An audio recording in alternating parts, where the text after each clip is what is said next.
আসসালামু আলাইকুম। Masud tiles sanitary পক্ষ থেকে সবাইকে শুভেচ্ছা অভিনন্দন।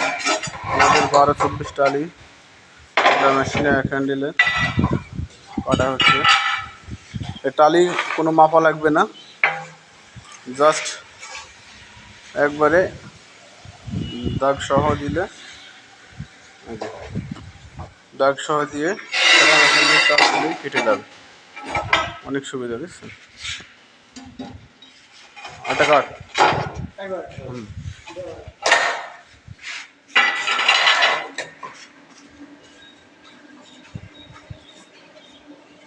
12-24 টালি এবং 32-32 টালি অনেক সহজে কাটা হবে। কোনো দাগানো লাগবে না, মাটা অনুযায়ী কাটলে কাটা হয়ে যাবে।